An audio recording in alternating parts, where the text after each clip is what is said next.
Shut up and sit down.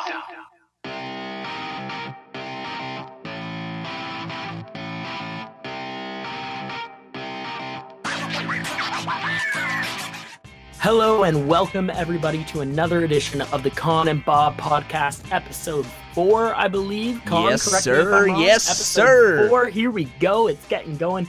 It's got its legs under it, and we're flying high. Let's give her. We're way up Good in those week of clouds wrestling. right now. Like, we're way up in those clouds. We're like the best damn podcast you're ever going to hear. There's nothing better than Con and yeah, Bob. brother. Wait, this is the podcast to keep your ears open to listen to hear the beautiful, sexy voices of Con and Bob. Welcome, everybody. Oh, man, dude. Wow.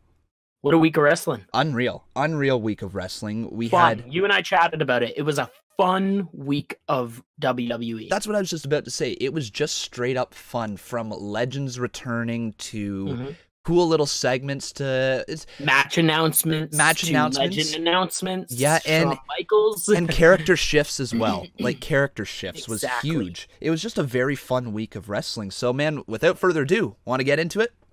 Let's get into it. Monday Night Raw. You Yes, want to kick sir. her off? Sure, man. So we started off the night with Roman Reigns, your Universal Champion. He comes out and he was a little, cocky, I'd say. I'd say he's a little cocky, which is fair. He's the Universal Champion. I like the cockiness from Roman Reigns. But Strowman, on the other hand, he made an interesting character shift tonight. You want to tell us about that?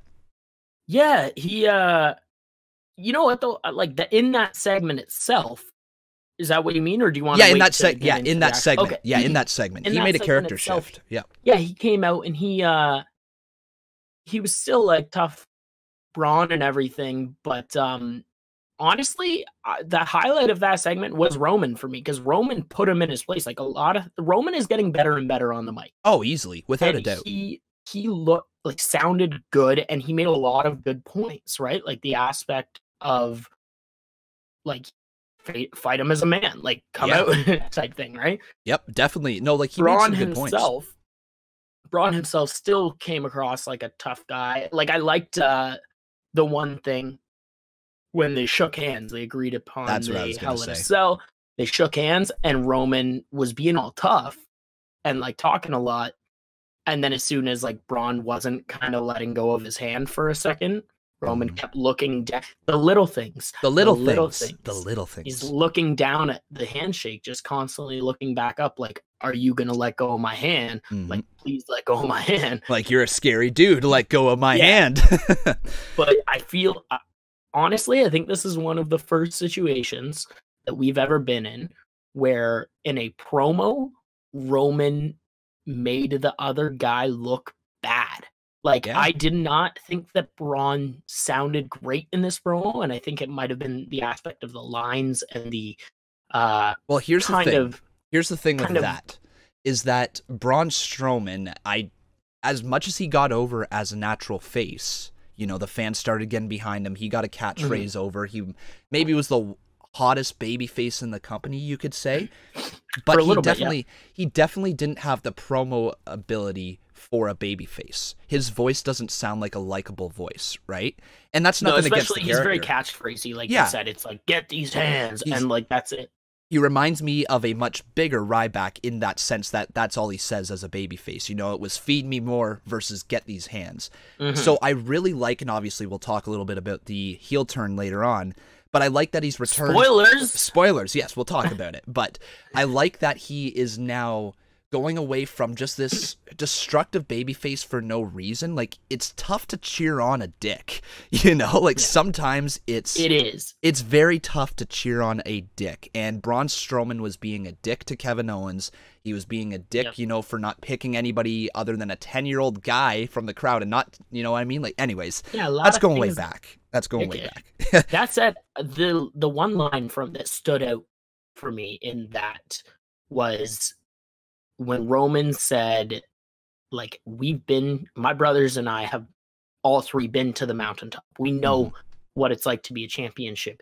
We know what it's like. You don't know what it's like. And I was like, man, like he's bringing up points. Like Braun doesn't know what it's like to be a champion in WWE. He had the 1-day title reign as a tag team champion. Yeah, but that's a much different level. Than hey, don't forget about the big green belt. That Saudi Arabia belt. Again, one day title reign as the Saudi Arabian belt. Yeah, greatest Royal Rumble belt. I just like for Strowman to one day walk out with that belt, just no explanation, just walks out with the big green belt around his waist and doesn't even acknowledge it. That would just be hilarious. Comes out and just like the commentary doesn't acknowledge that he hasn't had it. They don't really. And just act like nothing, kind of like how they just brought back the colognes out of nowhere. Yeah, like that was actually hilarious seeing that on Their one thing, commentary said that Epico's been battling a shoulder injury, but that was like one kind of under the radar line. Yeah, they gave him no other explanation as to where they've been. I was like, okay. It's like, all right, so Epico's been injured. What about Primo? Yeah. But can't he Tyler Breeze it? Show up in NXT for a couple house shows and stuff? Exactly. Why not? But anyways, so what I liked about this whole segment here is that it was an easy and natural build to a Hell in a Cell. Mm-hmm. It makes sense. Strowman, he says he's the monster in the bank, right? He doesn't attack you from behind. He attacks you face to face. And it makes sense. After you've wrestled a 30-minute match. Yes. That's where I also like where Roman's coming from as being a face, right? Yeah. Strowman was saying all these things, but then he did something different. And I think that's a great little character thing that maybe not a lot of people are noticing. It's one of those under-the-radar things. Yeah. With Strowman's character. He says he's a monster, but he's only a monster when he wants to be, sort of thing. Well, I think he knows that he can lose to Roman. He's lost to Roman before. He can lose to Roman, right? But this is also an interesting change in the fact that he wanted this inside Hell in a Cell to keep the Shield out. And I like that idea, but then that also is going to be counterproductive, I guess you could say, considering especially his new based alliances. Off what happened. Yeah. Speaking of, those guys came out in that segment. That's what I was going to move right into there. Ziggler and McIntyre came out, and geez, McIntyre, I'm just waiting for him to break it out because he's exciting. He has mic work. Mm-hmm. Yeah, he has mic capabilities. He's physically threatening to look. He scares me to look at. Yeah. Oh no, he's a dominating looking man, and the fact that he's allowed to have the chest hair, that he has this grizzled, muscular look, right? It sounds weird talking about it like that, but the changes that he made from his very first run in WWE to now, it's day and night. They are completely different characters, and he's on another level right now, and he's really showing why he was the chosen one way back when. He just couldn't do it as a clean-cut personality. He needs this grizzled, Scottish, badass look, right? And shout out to Dolph's style, too. Dolph is on another level right now. I gotta go shopping wherever Dolph goes shopping. Yeah, his clothes right now are unreal. But yeah, I think this might be the best Ziggler we've ever seen. This current rendition of Dolph Ziggler might be the best Dolph Ziggler we've seen.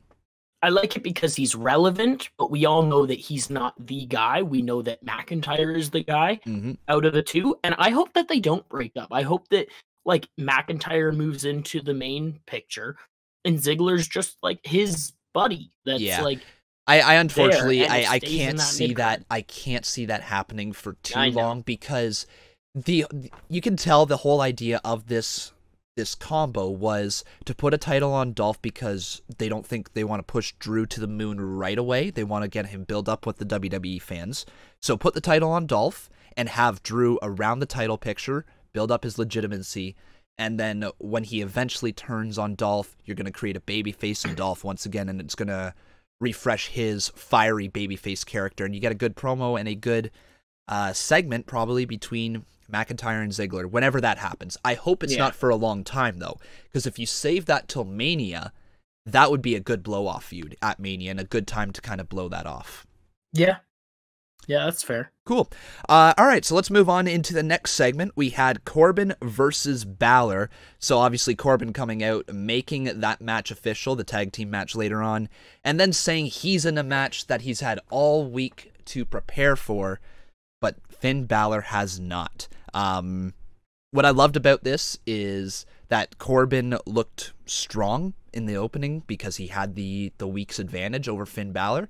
Eventually, Finn Balor climbed back into it, and he, got his way a little bit. Finally drove Corbin to hit Balor with a steel chair across the back.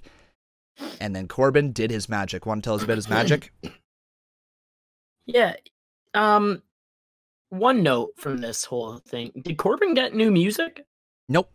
Did he? I thought that he didn't have lyrics before. Unless something has changed with that, at least not that I've heard. Like the beat hasn't. I thought that they added lyrics maybe, and they just didn't mention anything. But regardless of that, just something that caught me off.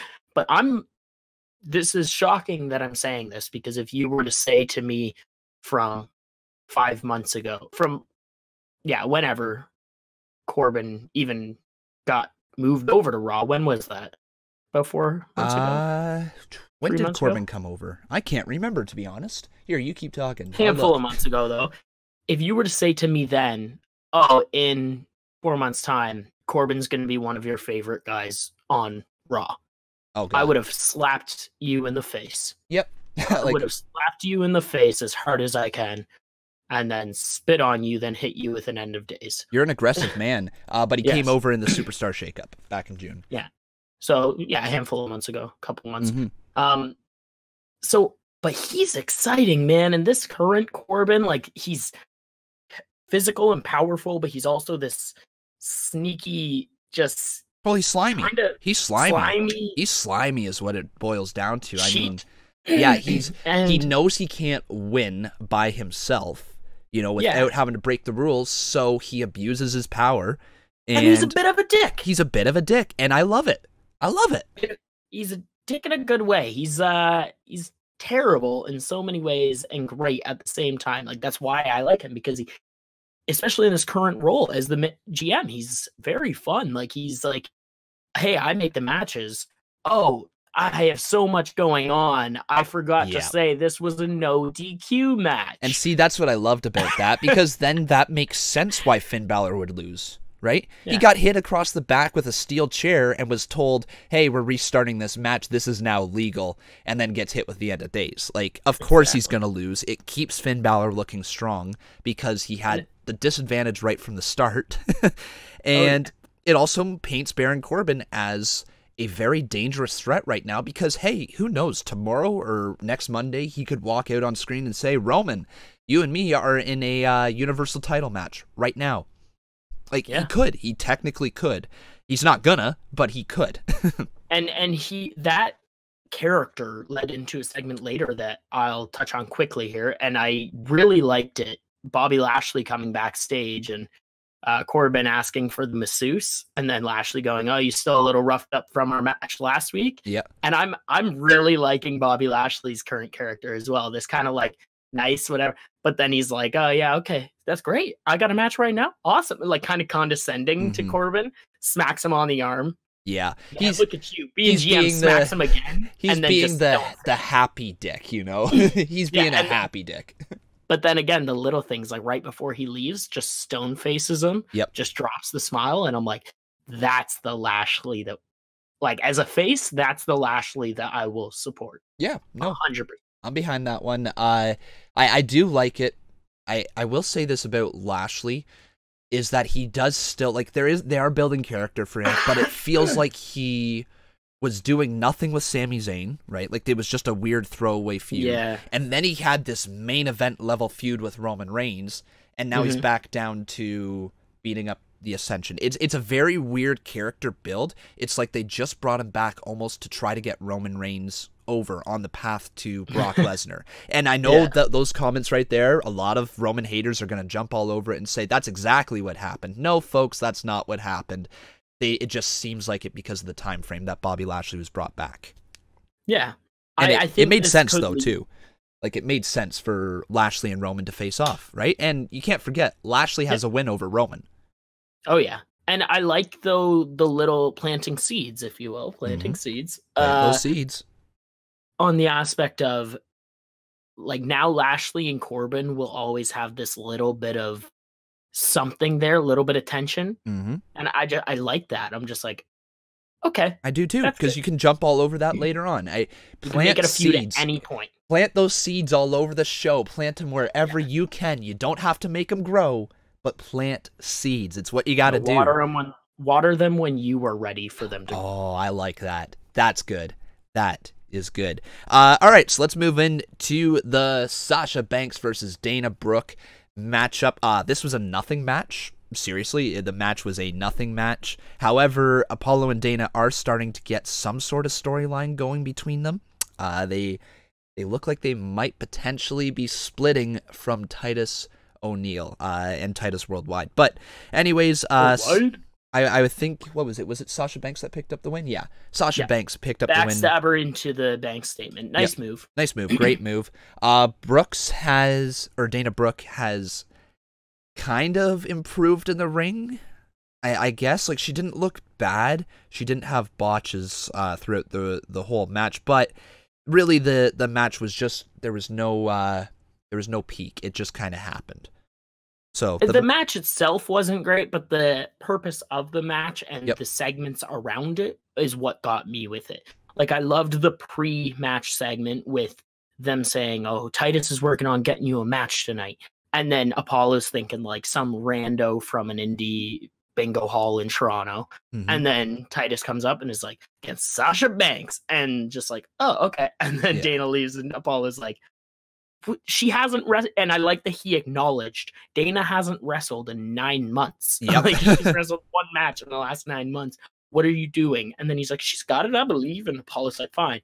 And then goes out, loses, obviously, because it's Sasha Banks, one of the best women wrestlers in the world, one of the best wrestlers in the world. Yep. And then that little, again, just Apollo comes in to check on Dana and comfort her and also just talk her through some stuff. And I'm excited to see where it's going. This is making Titus Worldwide relevant to me. Because I'm like, this is a storyline now. It is that's a all they storyline. need. Yep. What is going to happen now? I wouldn't say it's a very overly intriguing storyline. I'm definitely not excited to see where it leads, but hey, it's a good Monday Night Raw storyline, and we need more of those. Yeah. We need more of those, like, week to week storylines. And if you can do that, you make the shows far more interesting. You make those filler segments, quote unquote, less, boring. There at least is some sort of story with them, and it's a way for your characters to start moving up the card. If you give Apollo Crews some lines, like you give maybe 30 seconds backstage to Apollo Crews, Titus O'Neil, and Dana Brooke, well, that's 30 more seconds of promo time to impress somebody. Exactly. And then move up the card. So, hey, it's good to have happen. I like week-to-week storylines. This one isn't necessarily capturing my attention, but not every storyline has to, right? I've said in the past, I'm not a giant Titus O'Neil fan. I do like Apollo Crews. So, like, it's kind of biased, I guess I could say, but I'm excited to see where Apollo probably leads after this. That's what I mean. I'm excited to see what the outcome of this thing, this storyline is. Yeah. But I'm also I want to ask one question here though. Yeah. What is going on with Sasha and Bayley? So what is their purpose right now? I don't know. Keep them on TV week to week until they maybe bring out the women's tag team championships. Yeah, like the thing is, if that is the direction they're heading in for women's tag team championships, I get it, right? I've heard all those rumors. Everybody's talking about it, but there's still been nothing said. So why is it they took an act that was essentially Charlotte versus Becky Lynch before Charlotte versus Becky Lynch happened?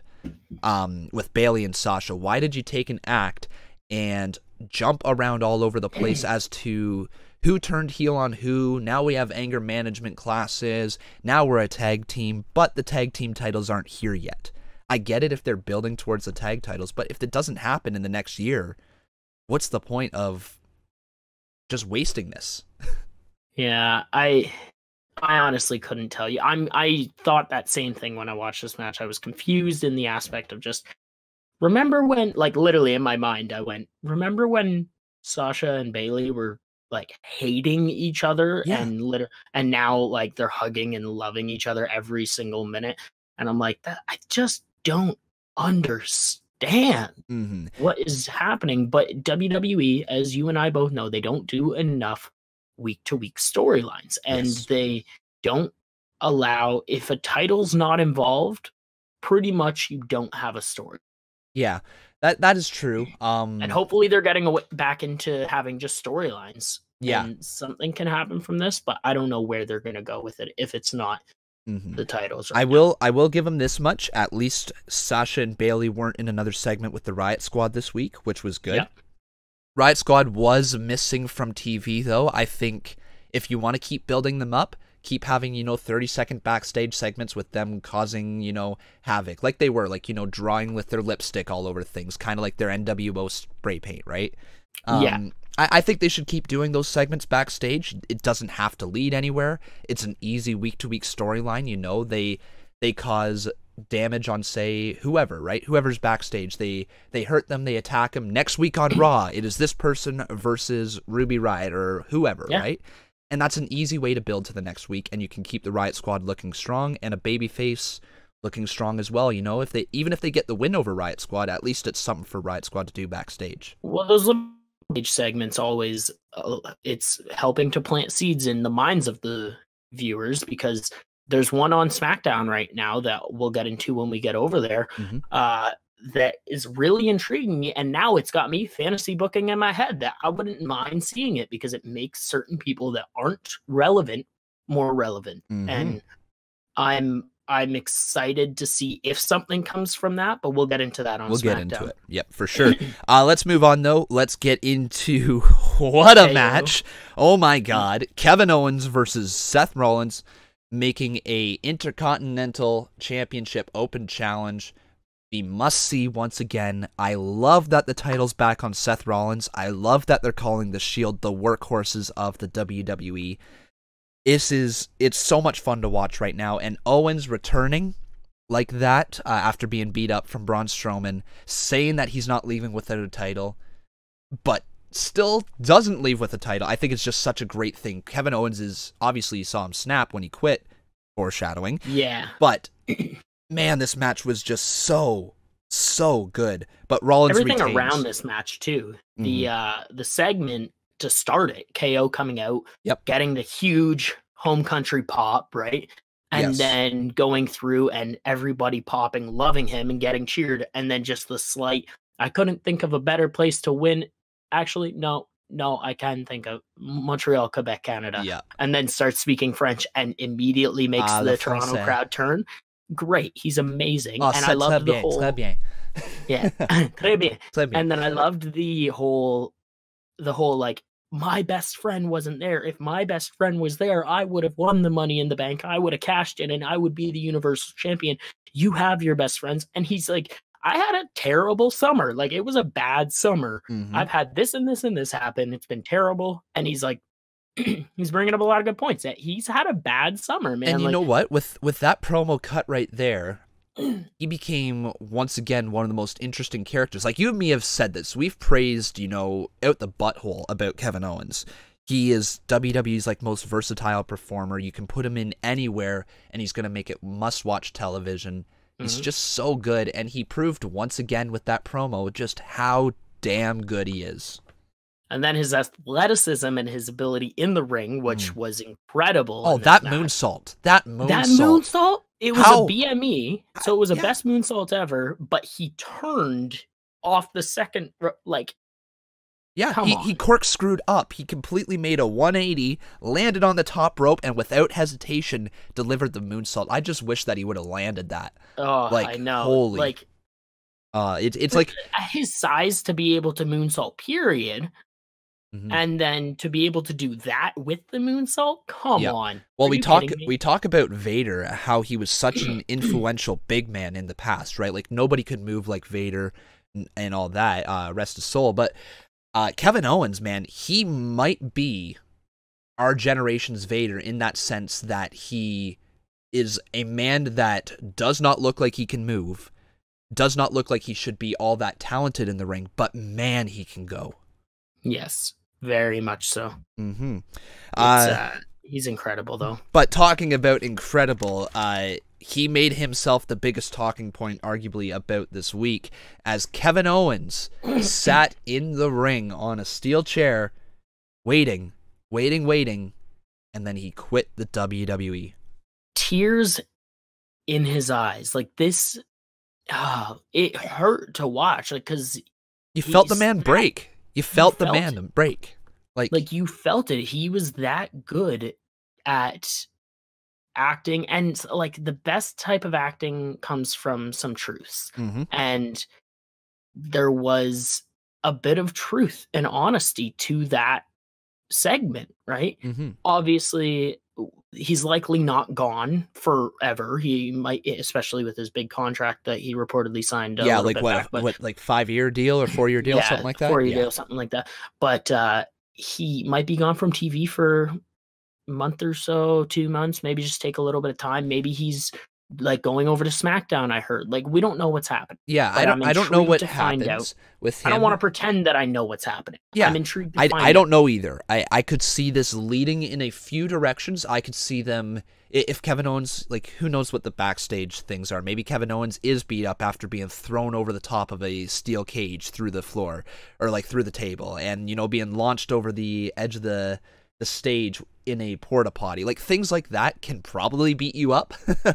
Oh yeah. So it makes you wonder if after this feud with Braun Strowman, and he had a hell of a go-away match with Seth Rollins, wonder if they're letting him have some time off, because he's been on TV for consistently. He's been talk about a workhorse. He's been a workhorse. Yeah, he's been a workhorse for so long, and you can only do that for so long until you get beat up. So I wonder if this is the way that the creative team was like, okay, we've kind of booked ourselves into a dead end here with Kevin Owens not overcoming Braun Strowman and capturing that Money in the Bank briefcase. We kind of booked ourselves into a dead end here. So how do we get out of this? Let's have him quit WWE TV. Let's keep him off for just a little bit. Once the intrigue starts to fade away with him, have him come back. Once people kind of forget, you know, that he was injured or that he quit, or who knows. And honestly, it could be anything. We don't know what's happening. It could be a family thing. It could be like an emotional thing. It could be physical. Could be that he just needs a little bit of recoup time, and maybe he and Sammy are going to come back together. That's what I was going to suggest there. Like, who knows? Maybe Sammy and Kevin Owens come back together and they light the tag team division on fire, because that would be a good way. They could be faces when they come back. 100%. Potentially they could. Sami Zayn, though, I think him being the annoying heel, I think Vince McMahon is in love with that character. Yeah. Because whenever Sami Zayn was around, he got so much TV time, so much mic time.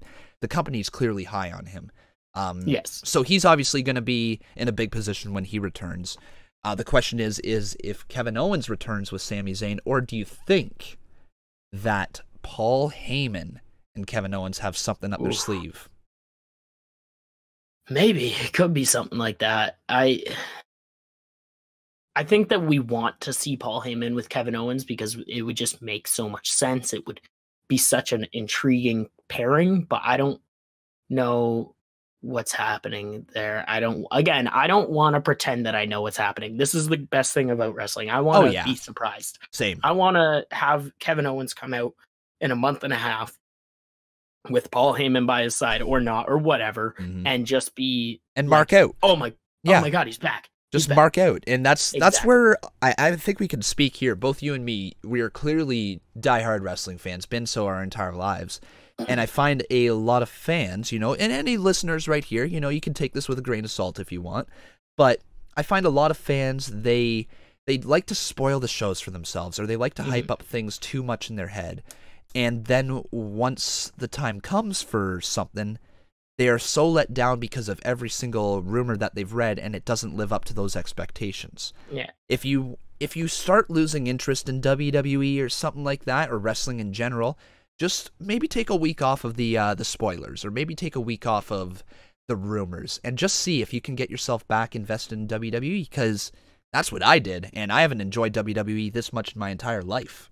Yeah, and there's a ton of times even that I might not be able to watch Raw or SmackDown the day that they're on, but because of wrestling Instagram pages that I follow, or like WWE Snapchat, immediately I'm on social media and I find out what happened, and I still end up watching the show, and I still love the show, but it takes away from my actual, like, oh my, that happened. Yeah. Like the KO quitting thing.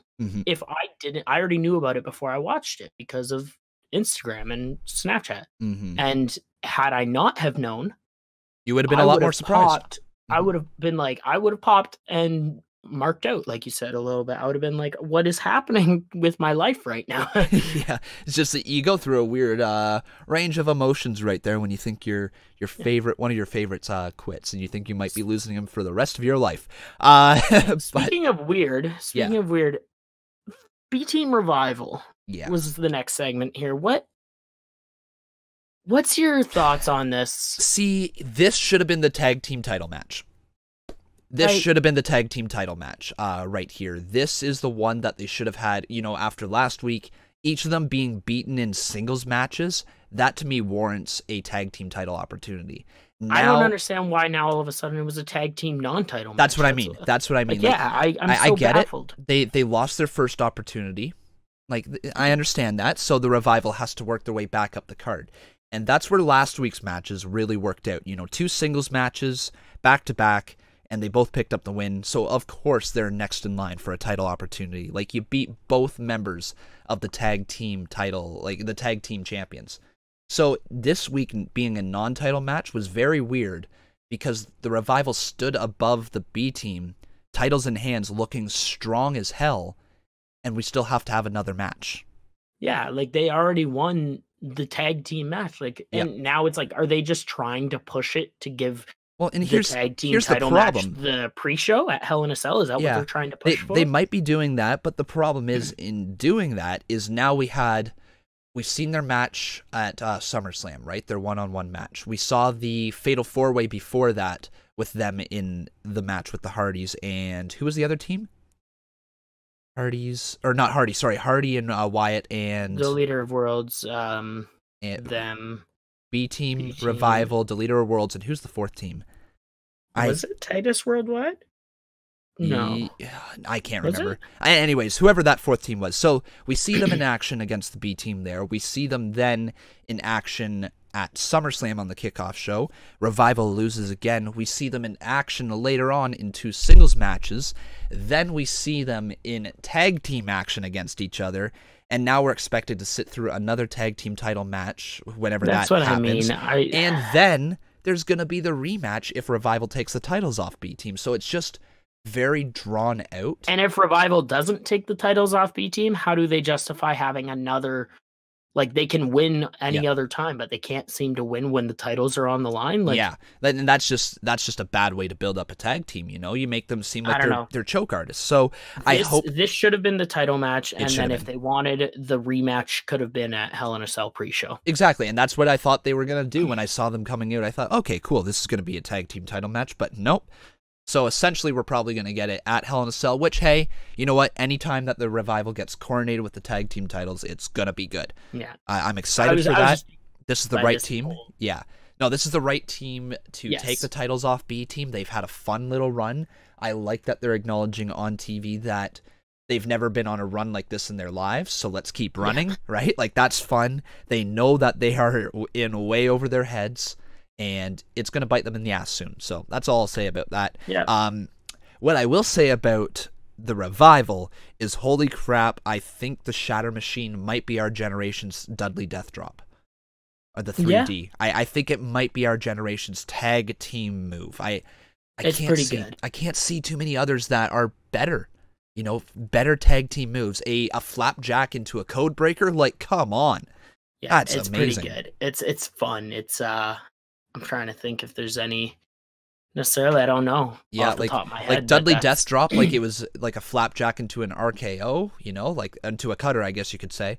Yeah, and it's such a great team move that requires both guys at the same time for the actual use of it. Yeah, you think of great tag team It's deadly moves. on. It's painful on both ends, right? Yep.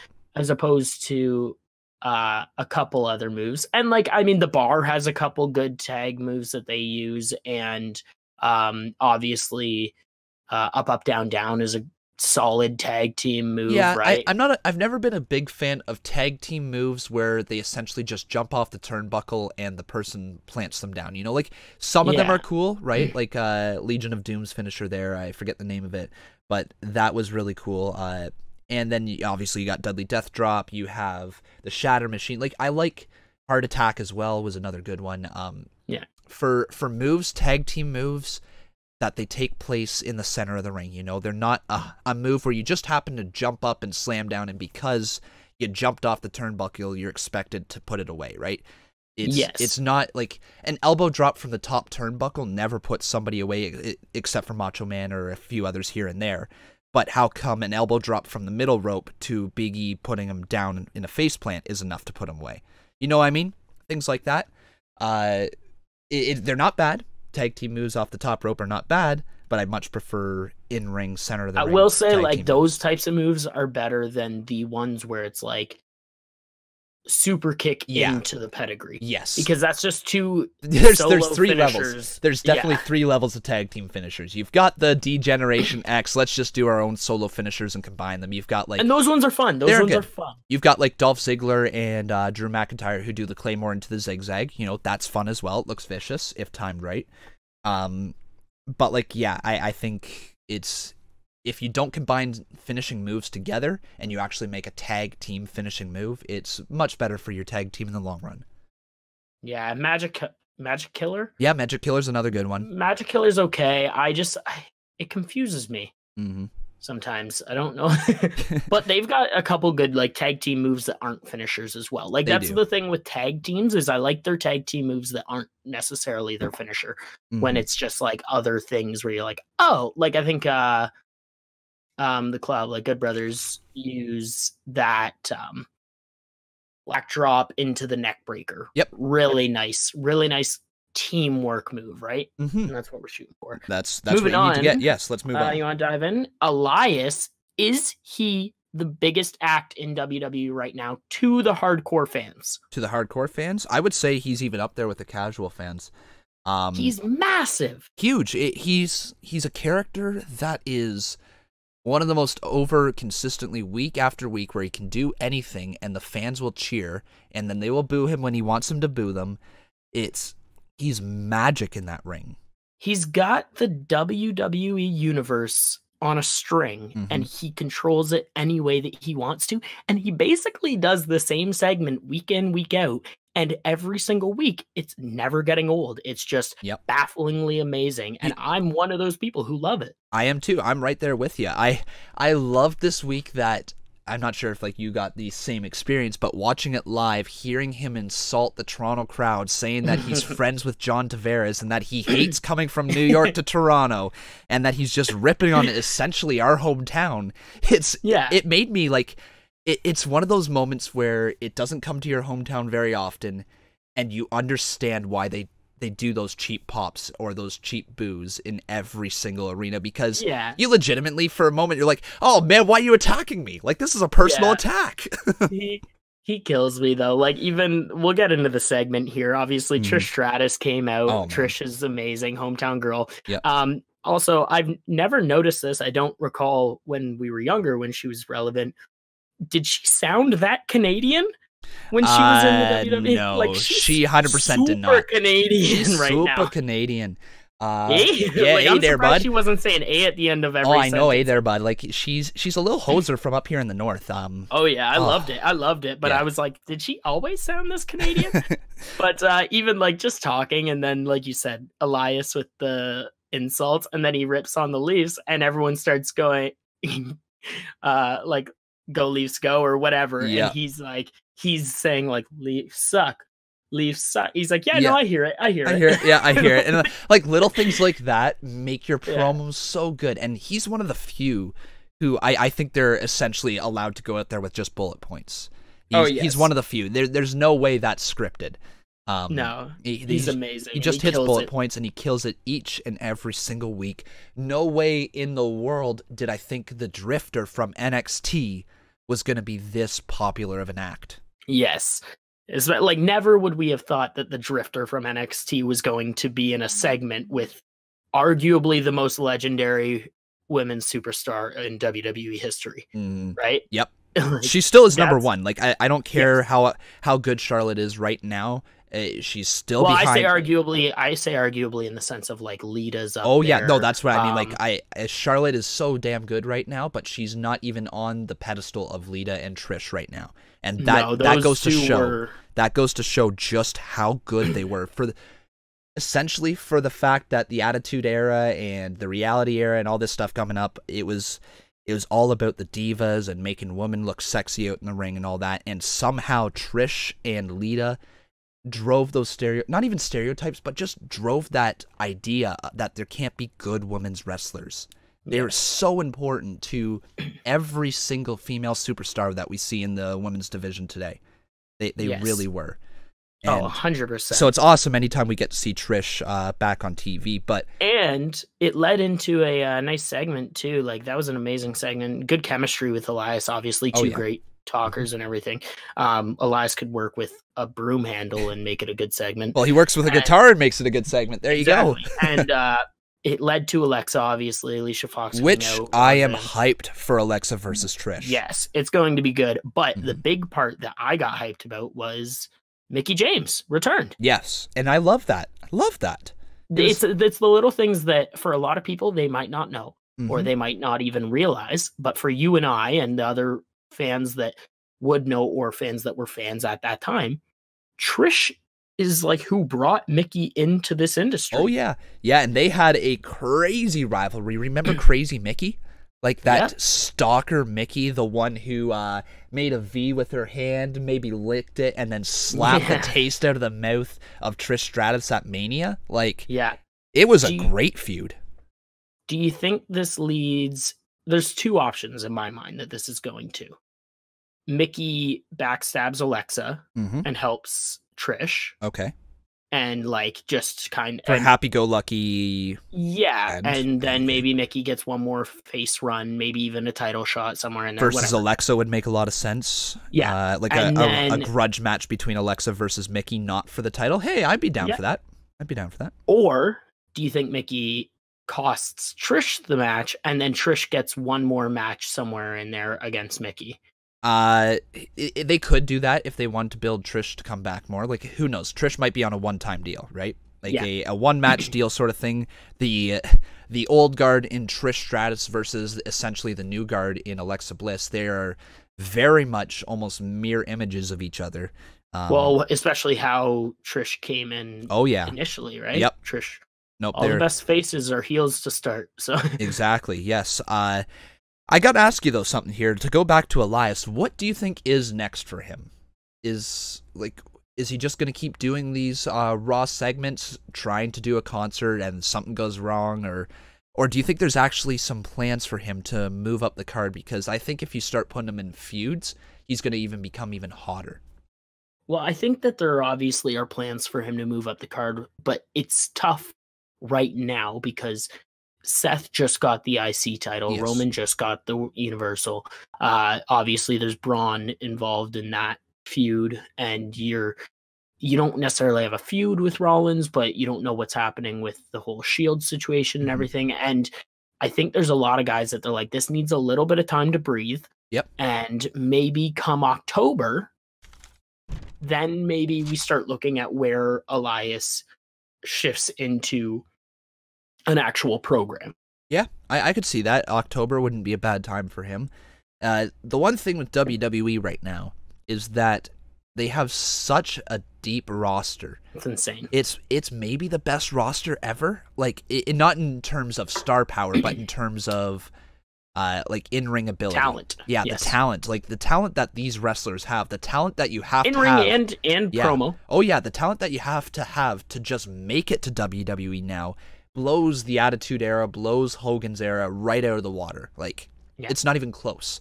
And you see that with NXT. I mean, because if you called up everybody in NXT right now, you would have just an overload of talent all on one show. Like, you wouldn't be able to put on a 3-hour show. You need 5 hours to cover everybody that they have.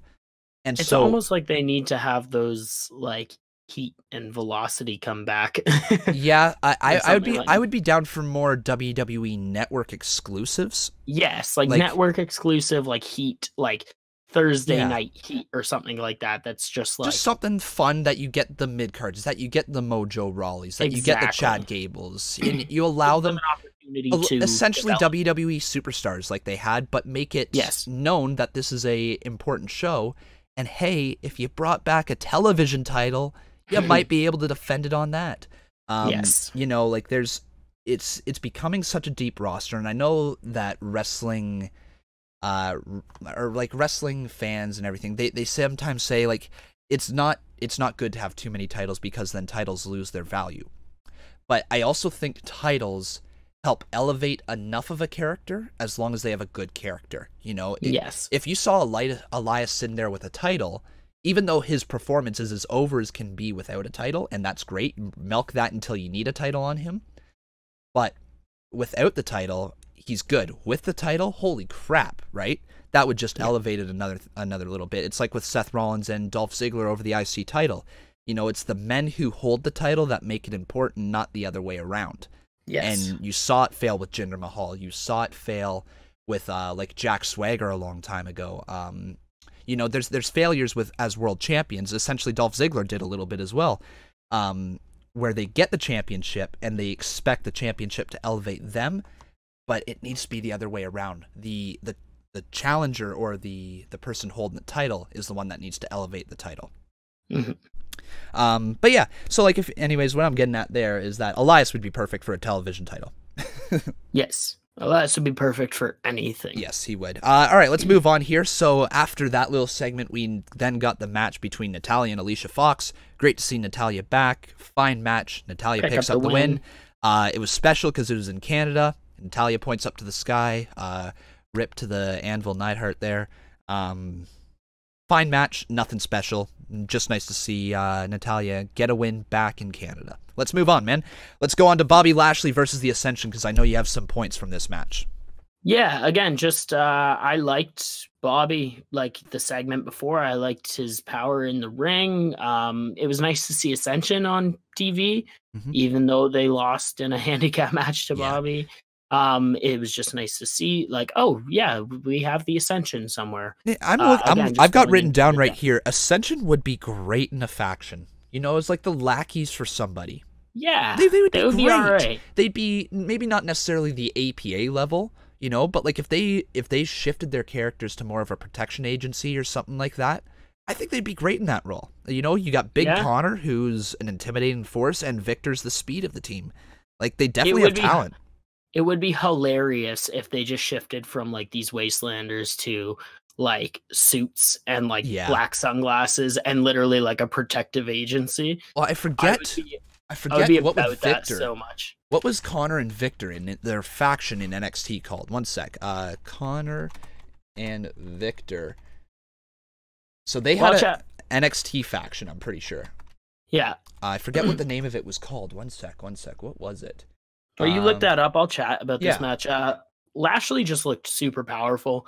I'm a big fan of kind of the character that he's in right now, that like business in the ring, but he's still like a good guy, but he's also kind of condescending, obviously, with his promo work. Obviously, the promo prior with Corbin actually made me laugh out loud. And like that one-handed choke slam-esque, spine buster-esque looking thing where he gets them up in the sky way above and throws them down, just looks ferocious. His finisher's fine. It's fine. Yeah, the Dominator. We were trying to figure out the name of it there. It's a bit different than what it used to be, right? It's not necessarily the same Dominator, because the Dominator was a running power slam. Yeah, I thought, which they now have on Strowman, right? Yeah, I wouldn't mind it if they kind of kept it similar, but if instead, when he picks them up and they're face up his shoulder, if he just slams them like a power slam back down, that'd be cool. I'd like that. I think they're still trying to figure out what his finisher is going to be, because you can't give him the spear because it's Roman's, and you can't give him the power slam because it's Strowman's. So, you know, it's kind of difficult finding a powerful finishing move for him right now. Yeah, and also that's kind of the move that I just said. It's somewhat dangerous because you're coming back down the other way and you have to make sure that you're tucking your head properly. It's just like kind of a timing thing, but we'll see where it goes. I'm liking Lashley right now, like his character. Now it's just finding the right position for him and the right feud. And like purpose, essentially. Because I'm supporting him now at this point. I'm like, I like this character that I'm he's behind got. him. I'm behind him. I'm Like, behind him. He's I'm not good behind enough him for... to push him to the moon, but I'm behind him enough that like when he's on TV, I'm like, yeah, Bobby Lashley. Yeah, he's gotten better for sure. The Ascension did start off just literally as a faction. So it was Conor O'Brien, Kenneth Cameron, Ricardo Rodriguez, Tito Colon, and Raquel Diaz, who were in the Ascension faction. So that's how that kind of came down. So they've got some experience. Yeah, and like what made me think about that is that Victor, before entering the Ascension, he essentially was wearing a suit and all that as well. So that's why I was kind of thinking back to that. Okay, so let's move on here to Ambrose versus Mahal. I love Dean Ambrose backstage segment, by the way, of him just kind of staring off, and then as Mahal comes here trying to get him to calm down, saying Shanti, which is interesting, at least it's a catchphrase, whatever. But then Dean Ambrose showing that he is a more sadistic kind of lunatic right now. How Mahal literally just came up to him, and Dean Ambrose was saying how he wants to rip his head off, and just basically his promo ability and the deliver there was so well done. I was a fan. Backstage segment, and it matches his look too. Like he looks threatening, so make him threatening. Yeah, exactly. Right. But let's talk about the match though. So Ambrose obviously picks up the win. He's certainly a lot more vicious, which I love. I've got it literally written down here. That new vicious Ambrose rocks. I like the way that he's connecting with his clotheslines. His lariats seem to be like a lot stronger. His punch seems to have like a little more oomph behind them. It could be because he bulked up like that. You know, he just looks stronger. But I will say this about Ambrose. Even though he picks up the win here, and that's much needed for him coming back, he needs something to do right now because they're being labeled as the workhorses of the division, and it's good that they've kind of got their Shield thing running through, but they're not always coming out as the Shield. So if he doesn't have that to always fall back on, Ambrose is going to need something, because as of right now, he's the odd man out. Roman's the Universal Champion, Seth's the IC Champion, so he can't go after tag titles, he can't go after, any other singles titles. He needs something to do.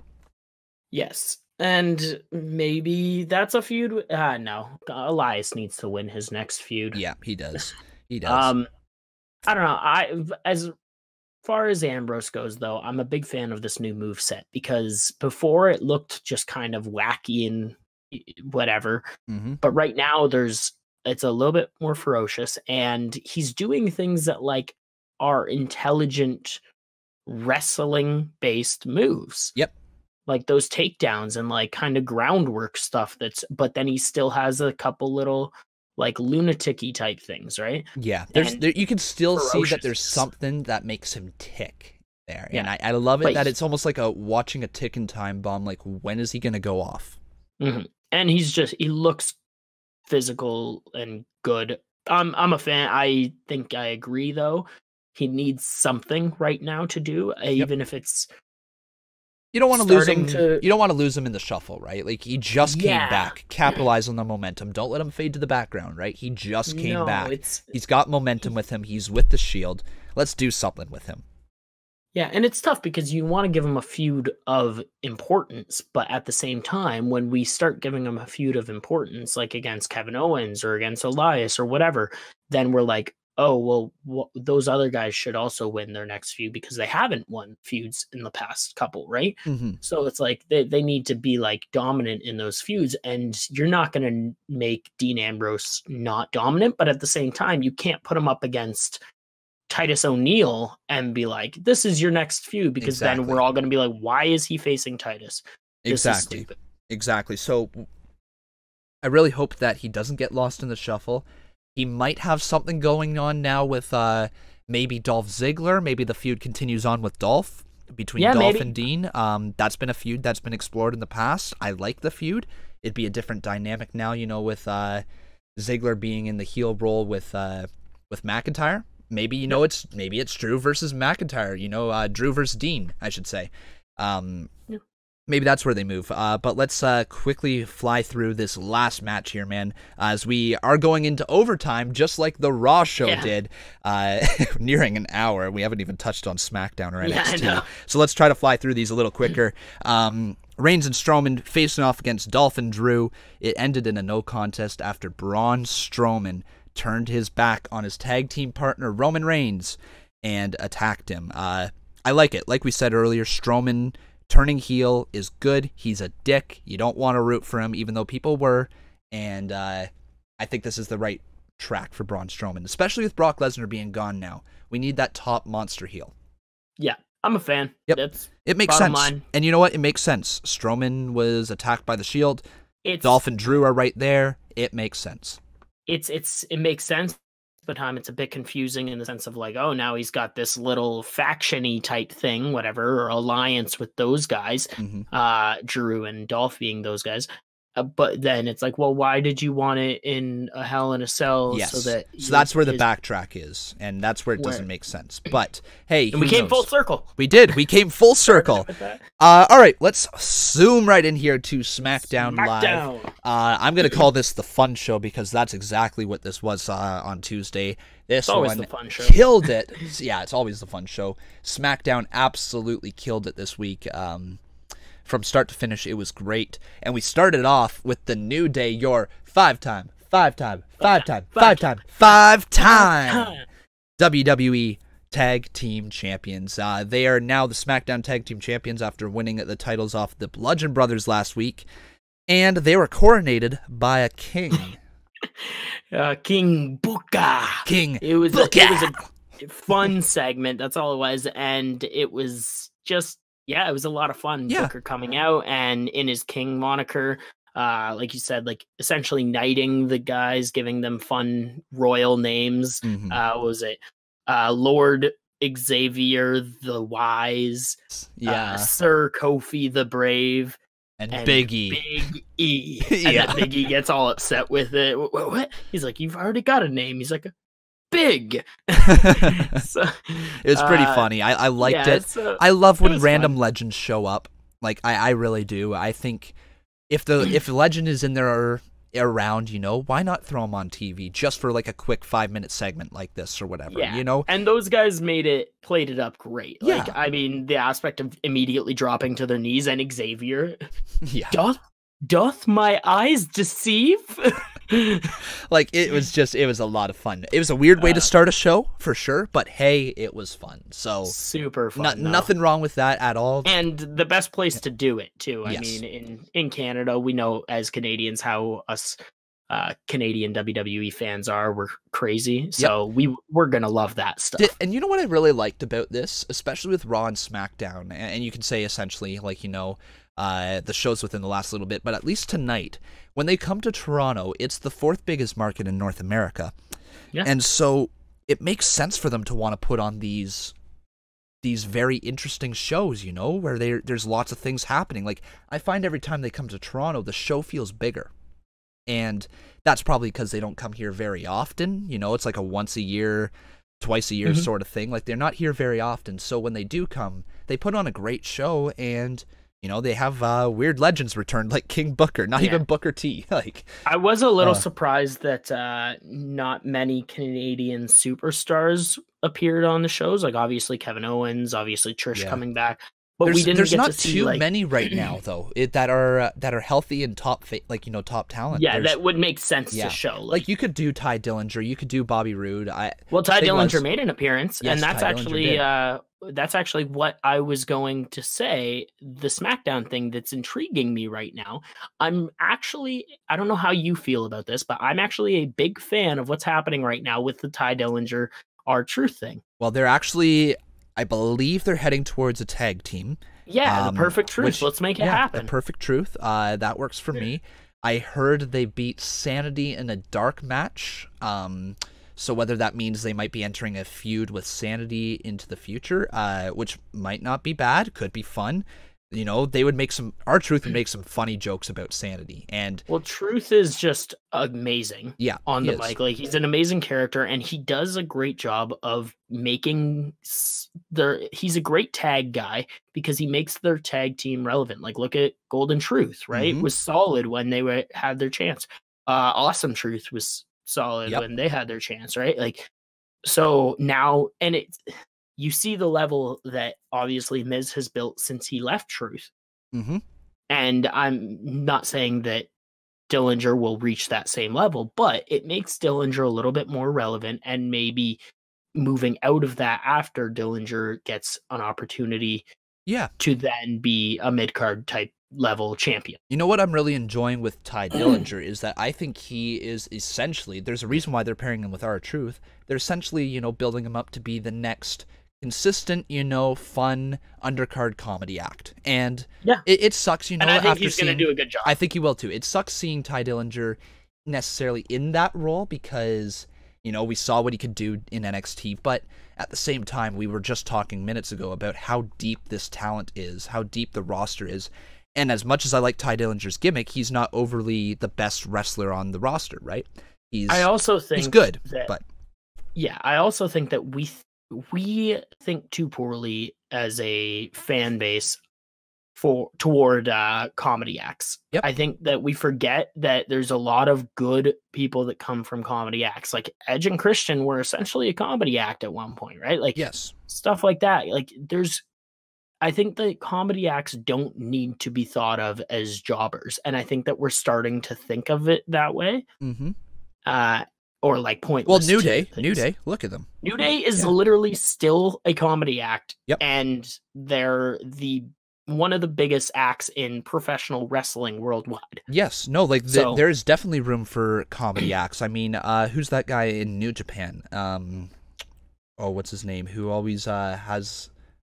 Oh, goodness, I can't remember his name. Anyways, I'm going to move past it because I'm definitely going to quote myself wrong. I don't know New Japan well enough to talk about it. Anyways, let's go right here. Let's Triple threat tag? Yeah, triple threat tag. Carl Anderson, Luke Gallows versus the Colognes versus the Bar. The Colognes randomly just came back out of nowhere, and the Bar pick up the win. They advance to eventually get a tag team match, I should say, versus the winners of next week's triple threat match for the opportunity to face for the tag team titles. There we go. I got through that. Yeah.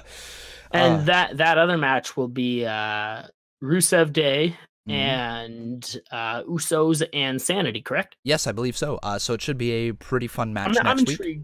I'm intrigued to see where this is going. I think we're going to get a good match out of the next two matches in it. I think this match was a solid match. Yeah. Colognes didn't eat the pins, so it makes them like a little bit relevant in the sense of like, oh, they're back, but they didn't necessarily lose. They actually technically picked up the victory for the Bar because they hit their finisher, right? The double backstabber. Yep. So I'm intrigued to see where this goes. The Bar versus New Day will be great. If that ends up happening, the Bar versus whomever comes out of that other match will be very good as well. Yeah, I agree right there. I will say this about triple threat tag team matches. They're awkward to watch at times.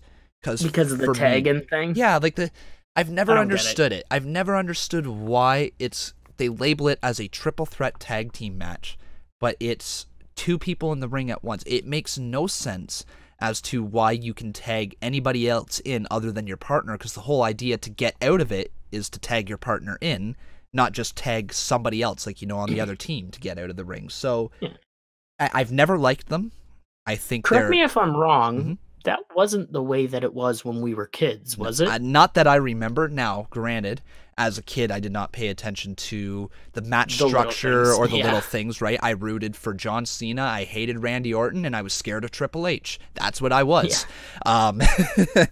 But, fair. Yeah, no, like, I don't understand why it's not three men in the ring at once. I would like, you know, for if there's any, like, referees for professional wrestling to tell me what this reasoning is. But for me, if you have triple threat in the title and it's a tag team match, it should be three men in the ring where you can tag your partner in. I don't know. Yeah, I know. That would make sense. But solid match. Yeah, solid match. And I want to see more of Gallows and Anderson as faces. Let's keep going. Yeah.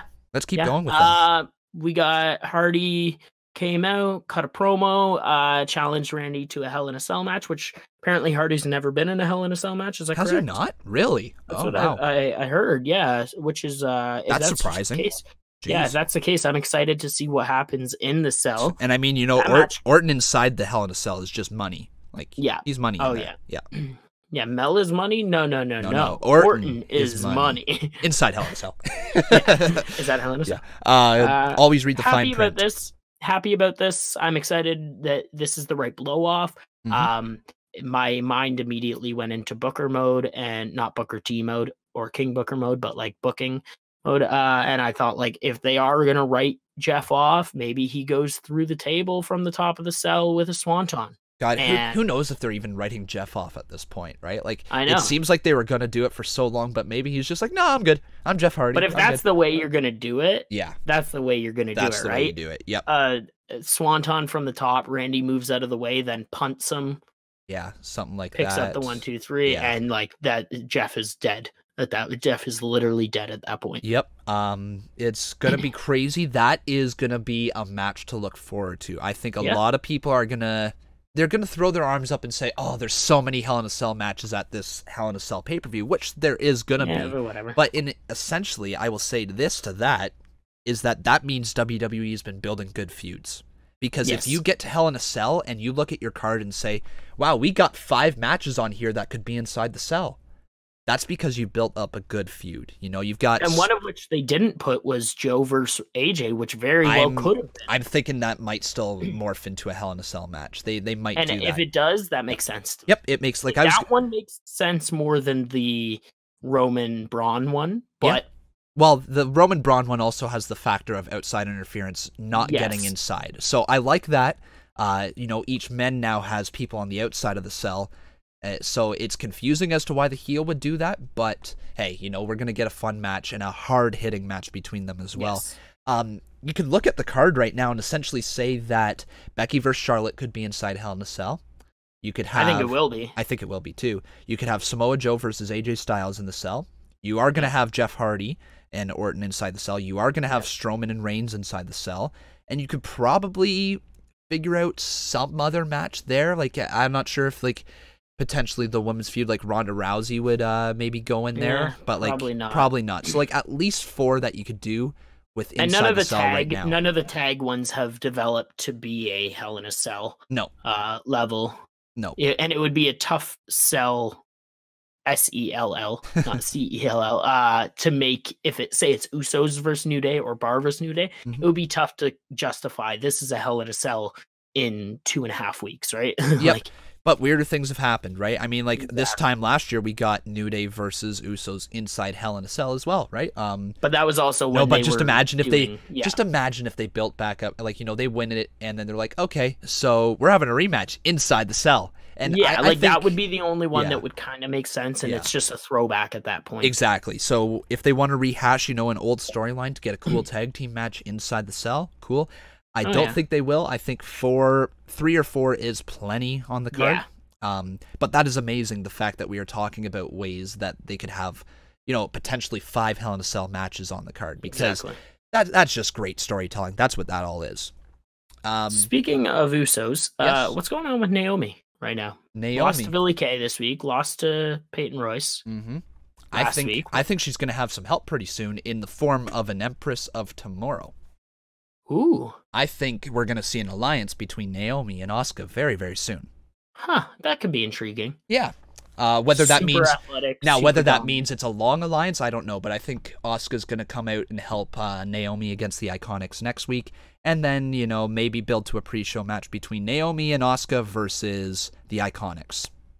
Yeah, I wouldn't mind it. I wouldn't mind that at Hell in a Cell, pre-show for that. That'd be a good way to reintroduce Asuka after, she's had some trouble.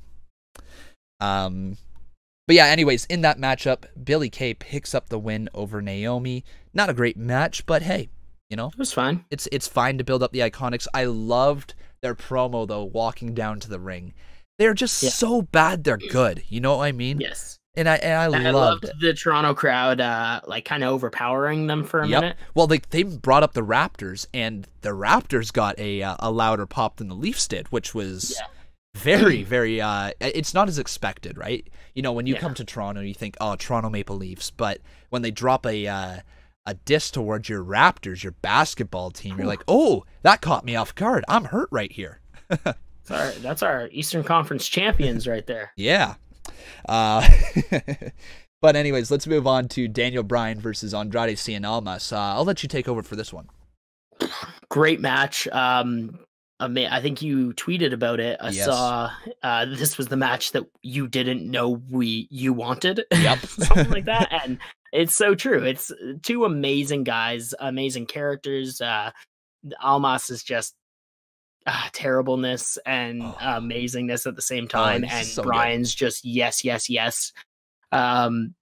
I was a big fan of this match. Their athleticism, the bumps they were taking, that one with Almas got spilled, took that bump over the top rope when he ran and went to give the high knee to Bryan, and Bryan moved, and Almas hit the top rope and flipped over and just like so fell good. all the way. I thought he hurt. I thought he was hurt. The way his neck hit that the outside of the ring. Holy, I thought he was done. Yeah, it's just like the talent of these guys and the willingness to put their bodies on the line. Amazing. And obviously the factor the Miz coming out with Maurice, and they're watching backstage throughout. Maurice leans over, whispers something to Miz, and then they walk off, going out to interfere, causing Daniel Bryan to win by disqualification. Yep. Miz beats up on Bryan. And then I liked like Miz and Maurice teaming with Vega and Almas. Yes. Right? I love that we're starting to see more mixed tag stuff, like, because I know it's very big in the indies right now, the whole mixed tag scene, and the whole James Ellsworth brought like this the attention to the women's division as well. I like that we're seeing more of this stuff. I really do. I just hope that it continues to move forward with that. I hope that we see like more couples like Uso and Naomi, being together. Like, why aren't they, like, the whole mixed match challenge I think was a huge stepping stone for WWE. To see that there is value. And they had a lot of fun doing it. Yeah. They had a lot of fun. Like, the wrestlers themselves, that was some of the most fun that I've seen them have, like, in the ring, because they kind of let them just do their thing and have fun with it, right? Exactly. Like, it wasn't a big stage, so they were just having fun with it. And also, when you're in there with, like, because essentially a lot of the people that are teaming together in mixed match challenge and stuff like that, they're couples, right? They are couples outside of the ring, so it's really cool. Well, you could have Johnny and Candice, right? Yeah, you could. You could have Johnny and Candice. You have Miz and Maurice. You have Daniel Bryan and Brie Bella. You have Rusev and Lana. You have Naomi and is it Jay or Jimmy? Jay, I think. Is it Jay? Okay, I'm not too sure. You could have Tyler Bate and Liv. You could have Tyler Bate and Liv Morgan. So, like, there is a ton, right? There is opportunity. Bring Tessa Blanchard in. You got Ricochet and Tessa Blanchard. Look at that. There you go. So, like, there's lots of opportunities for that, and I like that that's what they're starting to. They're not shying away from the fact that these women managers, essentially women managers from 20 years ago, can actually wrestle as well. So why not put them in a mixed tag match? Yeah, makes so much sense. Way too much sense, and I'm glad they're doing it. This match, the Almas Bryan thing, I didn't realize how big Almas actually was. Like, he's bigger than Daniel, right? It's crazy, and I didn't realize how small Selena Vega is. Yes, she's tiny, so tiny. She's a tiny little gal. She stands tall under the top rope, I'm pretty sure, which is insane to me. That's insane. Like, that's crazy. She's like 5 feet, guaranteed. I wonder who's taller, her or Bliss. Yeah. So she hit the double knee on Brie while Maurice was holding Brie and up against the corner, and then Maurice got in, hit a vicious looking DDT. Yep, that French kiss DDT. Yeah. Oh man. And then Miz threw Bryan into the hammerlock DDT by not Vega, by Almas, and then like held him in. What was great too was held him in a crossface, which looked vicious. Yep. While Maurice hit the DDT on Brie to say, "Watch what my wife is doing to yours. Like, watch your wife, and you cannot help her." Right. And then as he clawed out, like he just reaching out for his wife, and then picks him up and slams him down with a skull crushing finale. Like, man, so well done. What I really liked about this whole segment is that not only did it plant like seeds with Daniel Bryan versus Andrade Cien Almas, because that's there. That seed is there. He hit the hammerlock DDT after the match was done. There's some hatred there, like, from Daniel Bryan to Almas. Now, whether we see that happen, 5 months down the line, or who knows, after this feud with The Miz, we don't know. But there is a seed planted there for Almas versus Bryan, And this was just a preview of what we're going to get with them. And I thought that was amazing. Also, you know, I loved Zelina Vega in her role here today, or in that match. It was just so well done. Yeah. And also shout out to that new merch, right? Oh, yeah. By The Miz, the baseball tees. So good. Damn. Yeah. Oof. Might have to buy one. Yeah, I might have to copy one of those. Those are dope. Get the Bob merch going, you know, just like that. Get the same one, just Bob across. Bob some. Oh, you're something else, Bob. But let's go on to Samoa Joe taunts AJ Styles one more time over the phone. Love the feud. Gets on the phone with his wife Wendy and says he's gonna see her next week at the back to school barbecue. Now, I'm excited. Do you think we get the actual back to school barbecue segment? Like, do you think that's an actual thing? I hope so. I hope we are at AJ Styles. I think it's gonna be kids and parents barbecuing and hanging out, and the kids are playing around for the last day of summer and whatever. Then Joe's gonna attack Styles. Joe's gonna come in, and AJ and Joe are gonna destroy the barbecue. And I hope some random like developmental wrestler is one of the parents and just eats like some vicious moves. Yeah. Oh, like we're gonna get people. I'd like to see it almost go back to when Orton, like if it's held at AJ Styles' quote unquote house, like for the back to school barbecue or whatever it is. I'd almost like to see them throw it back to Orton versus Triple H, where Triple H threw Orton through the window. Right? Imagine Samoa Joe throwing Styles through the window.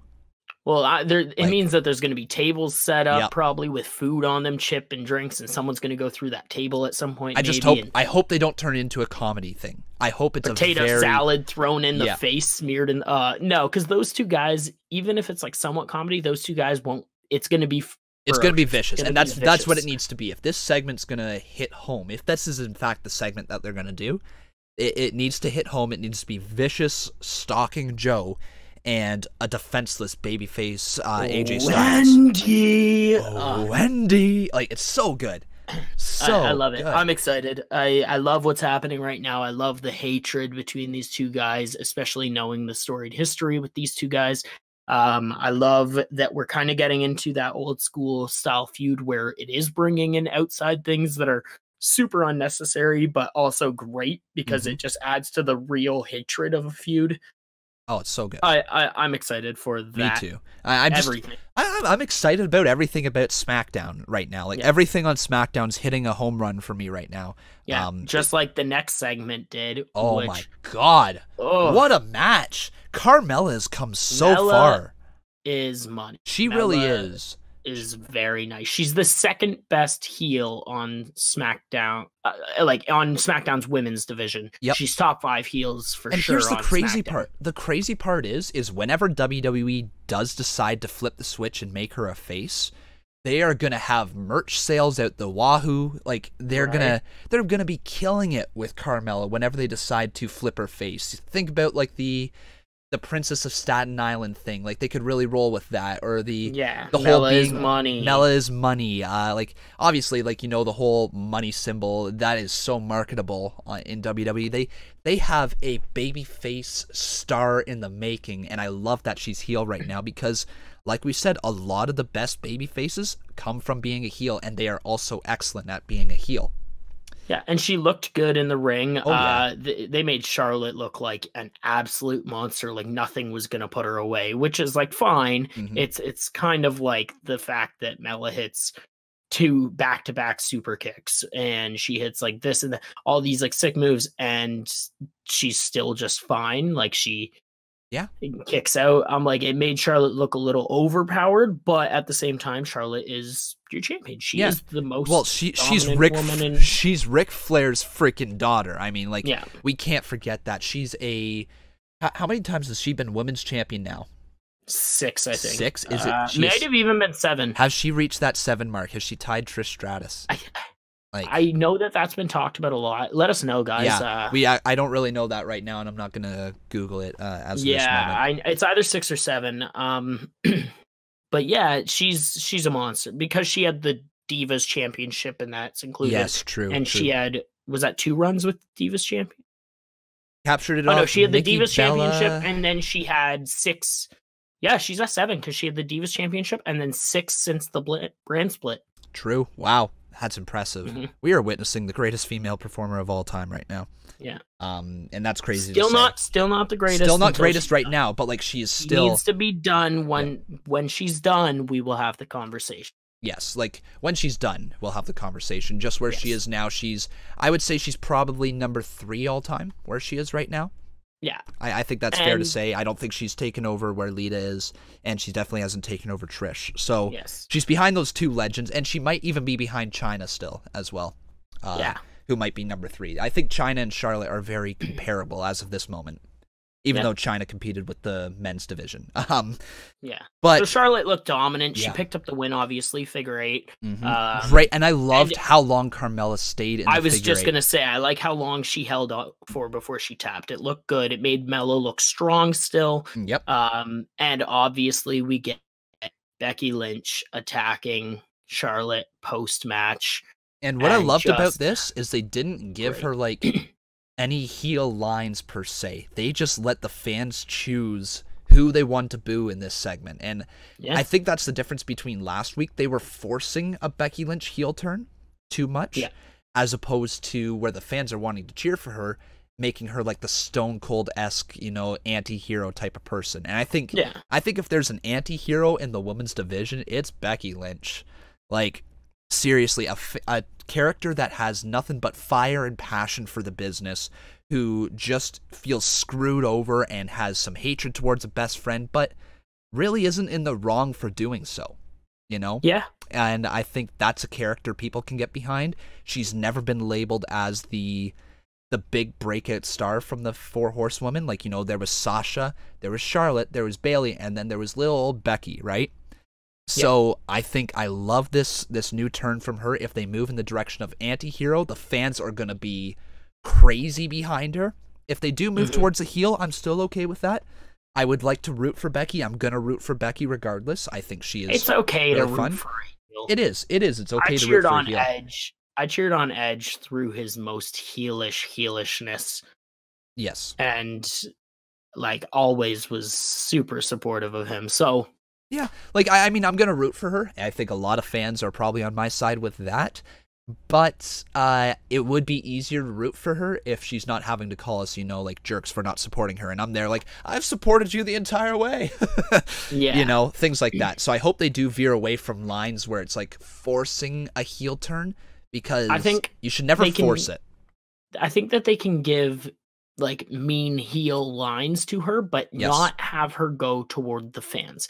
Because that's the tough one where it's like the fans have been behind you this entire time.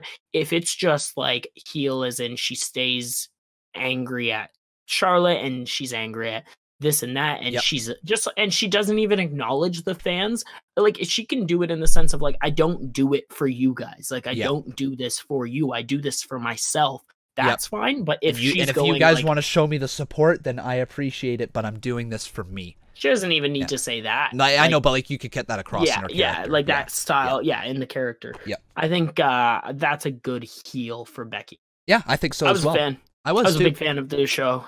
Both shows were fun. Both shows were good. Lots of appearances. One thing, Raw, I mentioned Shawn Michaels is going to be there next week. Also, Undertaker. Apparently, he's going to be there next week as well, right? Is next week? Is that what it is on Raw? Okay, yeah. I think both are going to be there next week. Well, so. Previously, Undertaker was announced. Yes. And then they announced Shawn this week. Yes. Which is kind of exactly what I said to you. Yeah, exactly what I said to you, right? The aspect of I think all 3 of them are going to be involved in that match at Super Showdown. Maybe Shawn's the special guest ref again. Yeah. You know what? I'm all for it. Recreate it. Just have fun with that match, Have fun with that match. And we're just going to quickly go through the results of NXT. We're not going to go into too much depth other than the last match. Give me it. Aleister Black is now being looked into by William Regal for who attacked him. Started off with Johnny Gargano, who basically comes out at the start of the show, says that he doesn't know who he is. He doesn't know what he's doing anymore. He is so confused with everything that's going on and that he has become Tommaso Ciampa. So I love this move with Johnny Gargano. I love that William Regal came out and asked Johnny Gargano if he attacked Aleister Black, but we didn't get a straightforward answer. So we'll see where that goes from there. Loved that segment. Then we got Dakota Kai versus Aaliyah. Dakota Kai picks up the win, obviously, but Aaliyah looked amazing. She is one to watch out for. We had EC3 versus Raul Mendoza.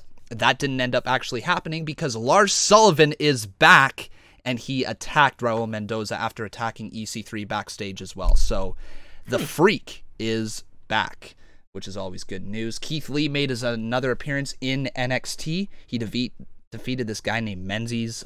Don't know much about him. Once again, Keith Lee looking great in the ring. And then now that we rushed through all that, let's talk about Pete Dunne and Ricochet versus the Undisputed Era. Now, if you want to take a guess, who would you say the two members from Undisputed Era were in this match? Well, you asking me that makes me think Bobby Fish is involved. He is not. Huh. Who Well, would you Roddy. say? Yep. Roddy for sure. Yep. Because of the whole Pete Dunne thing. Yes. And was it Adam Cole? It was Adam Cole. Adam Cole, baby, was the that makes more other sense. tag team member in this. What I loved about how they started this off is Kyle O'Reilly and Roderick Strong were announced for the match. They were announced. And then he got in the ring, like all three members got in the ring, and Adam Cole said to Kyle O'Reilly, "You get out of here. I got this." He's pissed off at Ricochet. Kind of like the Sanity thing. Eric Young got in and said, "I've got this. Back up." And a little thing that I'm gonna notice here. Adam Cole was not wearing an Undisputed Era shirt. He was wearing an Adam Cole Bebe shirt. Meanwhile, the Undisputed Era was wearing the Undisputed Era shirt, and that's the first time. He wears that Adam Cole Bebe shirt a ton. I was going to say this is the first time, at least, that I've visually noticed that he maybe wasn't on wearing. NXT TV. I've never seen. I don't watch week to week NXT TV. Yeah, right? Normally, he's in the Undisputed Era T-shirt with them and coming out, but I did like that he was in the Bebe shirt. I think it was cool to see, and that might just be a little thing saying like he might be on his way out from the Undisputed Era, to the main roster. And then they might leave Undisputed Era as a tag team, Kyle O'Reilly and Roderick Strong. Yeah, and then they can always get called up after exactly. to. But anyways, here's the other thing that's making me think is when they announced Shawn Michaels, I thought maybe we're gonna get a superstar matchup at Super Showdown. Okay. With Shawn Michaels as well. Maybe he's going to have a match. And then I thought, well, it's not going to be AJ, even though it should, right? In the sense of that. Yep. But I was like, who's the next best guy to have a match with him? Adam Cole Bay. That'd be awesome. And I was like, at the Superstar Showdown, that would be a huge draw. Massive. You don't know. If that's the way that they're looking, if they're going to bring up Adam Cole to Raw alone right now, maybe he comes up next week and super kicks Shawn Michaels and says, "I'm all for that. Let's get some more fun on these shows, right? Keep injecting new waves of energy into the shows." And Adam Cole certainly would. I would love it if Undisputed Era came up together while they still had the NXT Tag Team titles, and then they eventually lose them one day, like Kevin Owens came up with the NXT Championship. Very okay with that as well. I think that would be really cool to see them parading around on Raw with the tag team champions. I think that'd be really, really just little things like them walking past Revival with the titles and things like that. Say, how's your titles, boys? And they don't have one. Something like that would be kind of fun. Like that, and just like, oh, right, you guys don't. Or them walking past B Team and B Team being like, you guys, like, we have the Raw tag team titles, and just like them looking at each other and just laughing. Yeah, like and not actually saying anything. You think you're just better. Like pointing, just pointing at them and laughing and pointing at each other. I can picture Kyle O'Reilly thriving in that type of thing. I can as well. They just need to be dicks on the main roster again. And they'll just be them. I want them to debut in a big way. I want them to debut together because I'm a big fan of factions. I think factions are one of the best ways to get anybody over, whether it be a tag team or a single star. There's so much potential for storyline out of it. Look at some of the biggest acts in the world, right? Like, look at how successful New Japan is, and they've got 3 massive factions.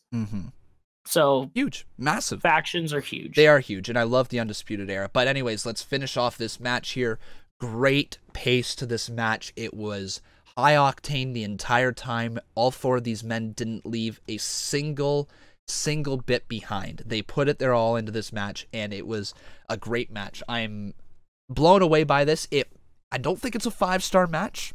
I think it's just going to fall short of 5 stars because it wasn't as long as the Mustache Mountain versus Undisputed Era match. Yeah, what does Meltzer know anyway? Yeah, what does he know? But regardless, it is a very, very, very well done match. And War Raiders came out after the match to basically challenge the Undisputed Era. The Undisputed Era was beating down who was it? They were beating down their opponents there, and of course Ricochet and Ricochet. There we go. I was blanking on the names. Ricochet and Dunn, and then they came out to make the save. So that was always great to see. But another thing that is really cool to come out of this match is Ricochet and Pete Dunne are blaming each other for the loss as Undisputed Era picked up the win. So title versus title. I wonder, if they if that's just another seed planted. They have some bitter, like a little bit of bitterness towards each other after they lost to the Undisputed Era. But the right team won. Obviously, Adam Cole and Adam Cole, Kyle O'Reilly, Roderick Strong, Fish, any of them, any combination is great, and they did an amazing match here that night. So yeah, great match. All right, let's finish off this week like we normally do, buddy. What would you say was your MVP of the week, and what was your match of the week? I'll start with match of the week. I'm gonna go with, even though it ended in a kind of iffy way, Almas and Bryan. Yes. It gave me a lot, and there were a lot of good matches, but this one just gave me a lot of hope for what we get to see. Like, those guys, and also the entire time watching, I was like, damn, these guys are so good. And like, wow, he just did that for a Tuesday SmackDown match. Like, he's putting his body on the line like that. Mm-hmm. And it looked very good. I was a big fan of that. Quick shout out to the Mella Charlotte match, also really good. So but good. I'm gonna give it to the Almas Bryan. Nice. I'm gonna go Owens versus Rollins. You've heard me sing my praise about that earlier. Yeah, great match. As for my MVP of the week, I'm gonna go Kevin Owens once again because of that match, because of him creating intrigue around himself, leaving the WWE, quitting essentially. I loved him this week. Kevin Owens for me was my MVP. What's yours? Yeah. I could pick anyone, right? But from a character standpoint, shout out to Corbin, but not my MVP, because my MVP of this week was the hometown crowd. Woo! Toronto crowd. Yeah, baby. Woo! Yeah. Damn, they make shows fun, man. And the pops that we get from the Canadian crowd, and just like, the crowd has so much to do with like, what was the one part when they were chanting "stupid asshole" as they're going through? Oh yeah, amazing. They're just so good. And it's a little bit of Bizarro Land when you come to Toronto, because we cheer for the heels and we boo the faces, or we cheer and boo whoever we want. But like, we just get it's hyped. So much fun, and like, the crowds buy into every match, and I think that's why this week also the matches felt bigger. They just really felt like they were big, and matches. why the shows themselves felt fun. Yeah, they were really fun. They were easy 5 hours to watch this week. Put it that way. It was fun to watch. Yep, but with that being said, that is going to conclude this very long podcast here. Yes. I think we might have pushed over an hour and a half. We're trying to aim for an hour, guys, to all of you guys listeners out there. Yeah. Sometimes an hour and a half might be the easier route, but yeah. Raw, if they cut Raw to 2 hours, we can do it. Yeah. Yes. There's just a lot to cover here. But thank you, everybody, for listening to the Con and Bob podcast here today. I'm loving doing this. Talk to us. Let us know if you guys want us to talk about anything specifically. Just shout us out on Twitter. At Bob's Wrasslin, BOBSRASSLIN. Or at Conman167 on Twitter either. You can follow either of us right there, but make sure you do follow us there, because there's lots of great updates as well. We are looking to make the show the best show we possibly can, so all feedback is appreciated. But with that being said, I've been Con. I've been Bob. And that was the Con and Bob podcast.